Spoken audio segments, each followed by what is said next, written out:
Bem-vindos a mais um Café com Cinema, meu nome é Gabriel e hoje lembra do vídeo passado que eu falei sobre alguma surpresa pra vocês, o que seria de especial no vídeo de hoje? Pois é, não tô com o cabelo preso, tá essa desgraça aqui. Hoje vai ser o meu primeiro vídeo respondendo às sugestões de vocês nos comentários. Tati Silva mandou falar mais sobre séries de terror. Pois é, Tati, seu comentário foi escolhido para o vídeo de hoje, então, sem mais delongas, nós falaremos sobre séries de terror, a história da série de terror, desde o começo da série de terror, as primeiras séries de terror, como surgiu essa ideia de fazer algo de terror, que antes era só filme, né? Surgiu algo semanalmente para as pessoas na televisão, até os dias atuais, onde nós temos grandes canais de streamings como Amazon e Netflix lançando quase mensalmente séries com o tema terror. Então, pega o seu cafezinho aí comigo, bora tomar aquele cafezinho e falar um pouco de cinema. Bora lá?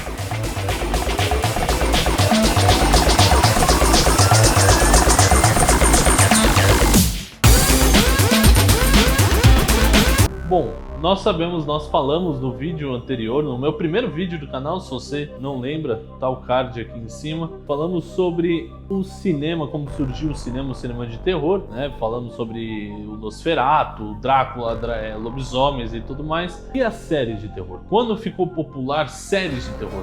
Bom, você já deve ter uma ideia de como surgiu. Foi na televisão, justamente na televisão, né?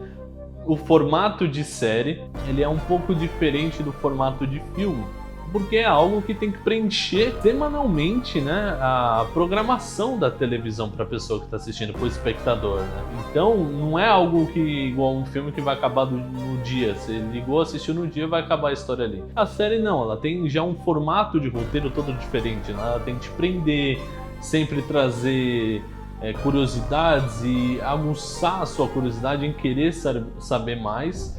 Então, e isso durando um mês, 2 meses, 3 meses, né? Nós temos séries com 24 episódios, né? Agora a gente já tem série agora com 8 episódios, só que cada episódio 1 hora e meia, né? Isso tudo, essa série de terror começou com os quadrinhos, né?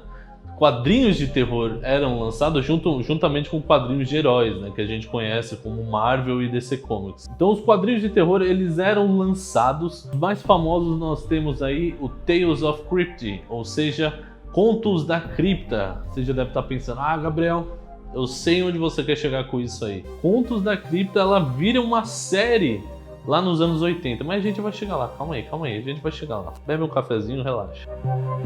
Na década de 50, nós temos um grande lançamento televisivo que estourou nos Estados Unidos e é uma das séries de terror que mais chocou o pessoal. Não é chocou de o pessoal se assustou e não viu mais, chocou de aguçar a curiosidade. As pessoas ficaram curiosas em assistir, que é justamente a The Twilight Zone, uma série produzida pela Disney. Como assim, Gabriel? Disney fazendo série de terror?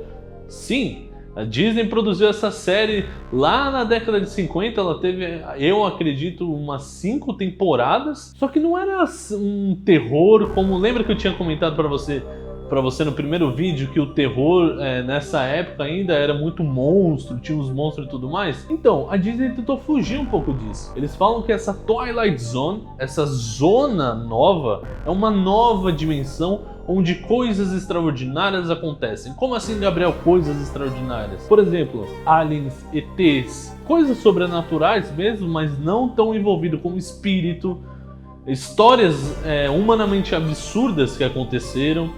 E eles até têm a musiquinha, né, que ficou meio marcado na época, na casa da TV, que é um... Posso colocar aí pra você? Não vou cortar essa parte porque tem direito autoral. É de 1950 isso. Direito autoral 85 anos. As histórias do The Twilight Zone não eram algo assim monstruoso, né? Lembra no primeiro vídeo que eu falei que o terror na época ele era gerado por monstros, né? Nós temos o lobisomem, o Drácula, o Homem Invisível, a Múmia, tem até a noiva do Frankenstein. O The Twilight Zone ele tem uma outra pegada, ele vai para um lado algo mais sobrenatural, mas não é o sobrenatural que você está acostumado, que é aquela coisa de demônio. é fantasma em si. Chega a ter um pezinho no fantasma, mas a ideia deles é uma zona, uma outra dimensão onde tudo pode acontecer, onde o inimaginável pode acontecer. E nessa dimensão pode ter até ETs, aliens, OVNIs, fantasmas, sim, e histórias humanamente impossíveis. A série fez tanto sucesso que a Disney, em seu parque, o famoso parque da Disney, onde todo mundo quer ir, tem um brinquedo específico para ela até hoje. Não sei se você já foi, se você já foi para Disney, você já deve ter visto e você não deve ter assimilado com os filmes da Disney. No parque da Disney eles lançam brinquedos relacionados com lançamentos deles, né? Nós temos Star Wars, temos Marvel, temos Mickey e todo o universo Disney em si. Mas você deve ter visto um hotel mal assombrado, onde você entra, tem um saguão assim, e você entra no elevador desse hotel, você sobe, tá todo mundo sentadinho no elevador, abre uma porta e mostra que você tá entrando numa nova dimensão, e aí você despenca. Então, esse brinquedo é o brinquedo do The Twilight Zone.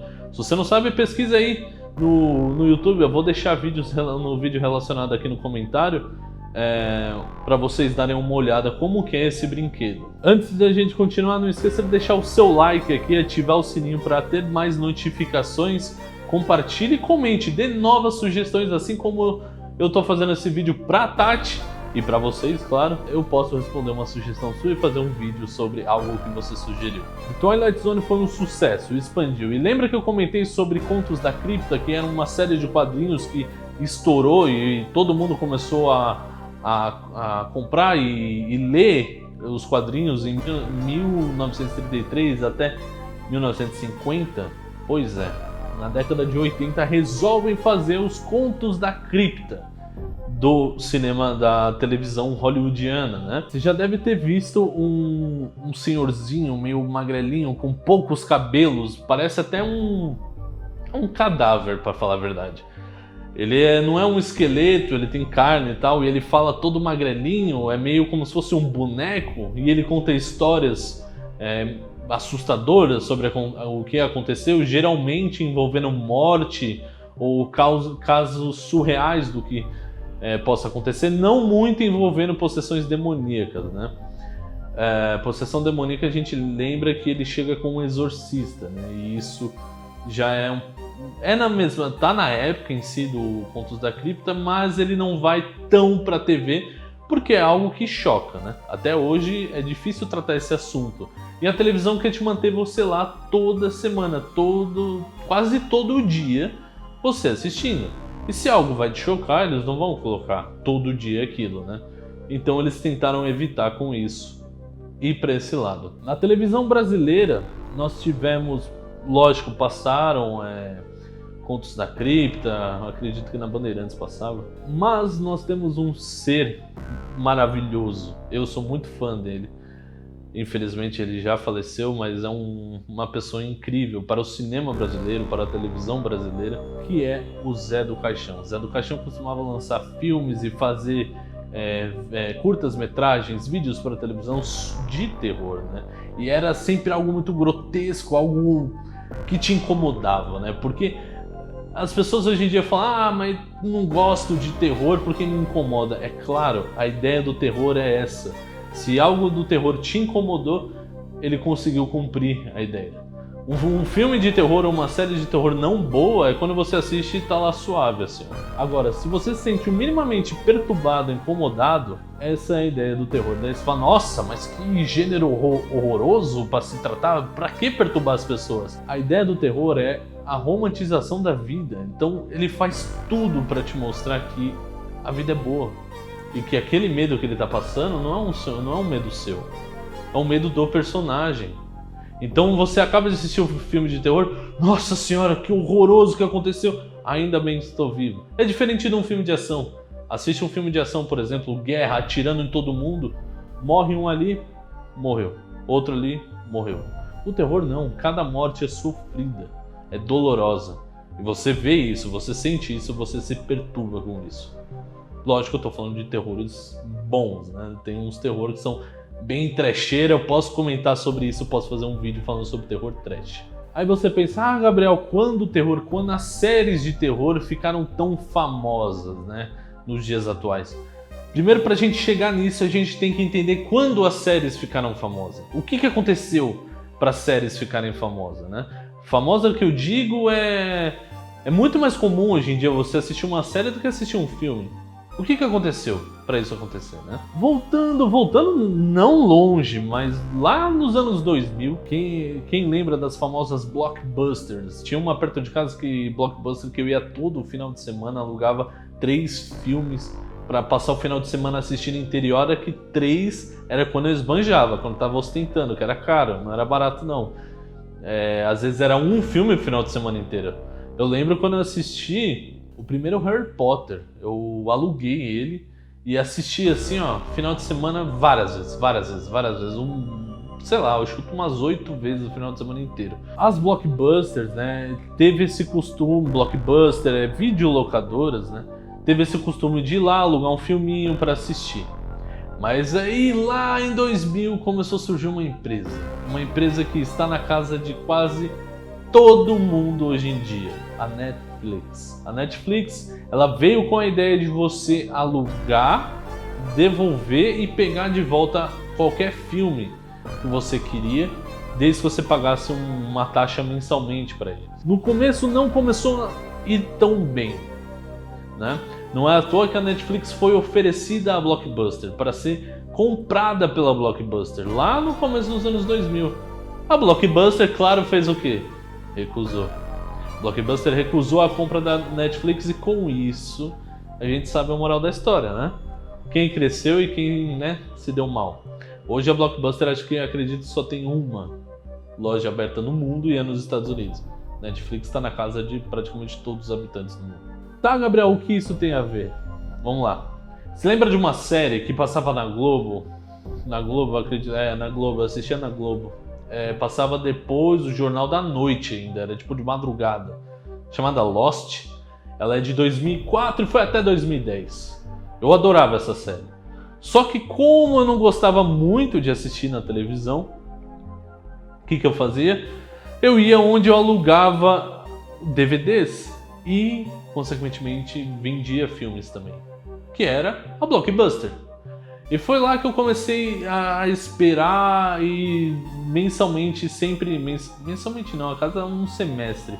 A cada semestre eles lançavam nova temporada de Lost, eu sempre ia lá e comprava, assim como outras séries. Isso foi se tornando um hábito nas pessoas. Eu tô colocando meu como exemplo, não tô falando que foi assim para todo mundo. Tô falando que isso impulsionou, assim como muita gente fez isso também, impulsionou as vendas de série. Eles viram que tinha um mercado muito grande vendendo séries ainda, né? O streaming ainda não era uma realidade, né? Assim como a televisão, né? A novela antigamente era algo onde todo mundo assistia. Quem se lembra de Avenida Brasil, onde parou, não tinha, tem imagens da Paulista vazia, assim, no último episódio de Avenida Brasil. A novela em si é uma série, se a gente pensar, né? E com isso, com o crescimento disso, eles vendo que tem lucro, eu lembro de Lost. Lost, eu adorava essa série. Lost se estendeu por 7 temporadas e aí, né, aquele finalzinho que ninguém entende, nem eu entendo direito, porque eu não gostei. Ela foi crescendo até que vem o sistema de streaming. E o sistema de streaming no começo ele precisava de um material, de um conteúdo para eles terem. E aí eles começam a investir nas próprias produções. Hoje a Amazon e a Netflix lançam produções próprias assim a rodo. A última notícia que eu tenho é que a Netflix vai investir 2 bilhões em produções sul-coreanas. Isso porque, né, a cultura sul-coreana está estourando no mundo, né? Isso com o K-pop, isso no cinema. Parasita tá aí. Parasita levou o Oscar de melhor filme. E é algo assim a ser explorado, é um mercado que está crescendo e está se tornando comum entre as pessoas. As pessoas estão comprando bastante essa cultura, né, sul-coreana, tanto no filme quanto na música em si. Foi aí com as suas produções próprias que começaram a surgir mais séries de terror. Por quê? O sistema, lembra que eu te falei que a televisão queria você sempre assistindo semanalmente, todo dia? O streaming ele quer que você use a plataforma dele todo dia. Mas ele não quer necessariamente que você assista a mesma coisa todo dia. Ele quer que você vague, que você vai de uma coisa para outra, de uma série para outra, de um filme para outro. Eu não quero que você fique assistindo o mesmo filme sempre. É por isso que começaram a lançar a série completa para você assistir. Por quê? Porque você assiste tudo em um final de semana, acabou, você vai assistir outra coisa deles, entendeu? Essa é a ideia deles. Eles querem te manter lá, mas eles querem que você veja a variedade de produtos que eles têm, ou seja, a variedade de séries e filmes que eles têm para vocês. E é com isso que as televisões, as produtoras de TV não podiam ficar para trás, vendo o crescimento do streaming. E elas começaram também a produzir séries de terror a rodo, não só terror, sobre tudo, né? Aí nós temos American Horror Story. Quem aqui assistiu American Horror Story? American Horror Story é uma série de terror magnífica. Eu mesmo sou muito fã dela. Eu adoro American Horror Story. E cada temporada é sobre um tema diferente, mas geralmente com os mesmos atores e atrizes em todos as temporadas e episódios, né? O que muda é o enredo e o tema, né? O sucesso de American Horror Story foi estrondoso, que os streamings viram um grande potencial nisso. E aí começaram a fazer as suas próprias produções. Não é à toa que nós temos na Amazon a série A Maldição da Residência Hill. Não é à toa que lançaram recentemente a série A Maldição da Residência Bly. E a Amazon teve uma sacada muito boa nisso. A Amazon tem séries de terror também, um pouquinho menos conhecida do que da Netflix, mas eles pegaram algo que estava no público desde 1950. E sim, eu comentei sobre isso no vídeo. Eles refizeram com Jordan Peele, produzindo. Jordan Peele, para quem não sabe, é um grandíssimo diretor norte-americano, estadunidense. E ele, inclusive, ele dirigiu Corra, um filme de terror muito bom, super recomendo. Ele dirigiu Corra e ele é humorista também, o Jordan Peele. E eles produziram, a Amazon produziu uma nova série de The Twilight Zone, focado nessa ideia de algo sobrenatural e inumano que aconteça. A série é muito boa, já está com mais de 2 temporadas e arrecadou prêmios, e cada episódio é um diferente do outro, então não são episódios contínuos com uma série inteira. Então você não precisa necessariamente assistir o primeiro para entender o último episódio. Mas é bom para você entender o enredo e do que se trata, né? Se você pegar um episódio aleatório, você vai ficar tipo, tá, mas por que isso aconteceu? Então é isso, pessoal. Deixe aqui nos comentários qual série de terror sua é favorita. Tem indiquem pra mim pra eu assistir. Eu adoro terror, tô até com a minha camiseta aqui, ó. Inclusive tem uma série de terror que eu gosto muito, apesar que eu achei que ela deu uma decaída, que volta um pouquinho daquele sentimento slasher que eu comentei no primeiro vídeo. Lembra que eu falo sobre o Massacre da Serra Elétrica, eu falo do Jason, do Halloween, do Michael Myers?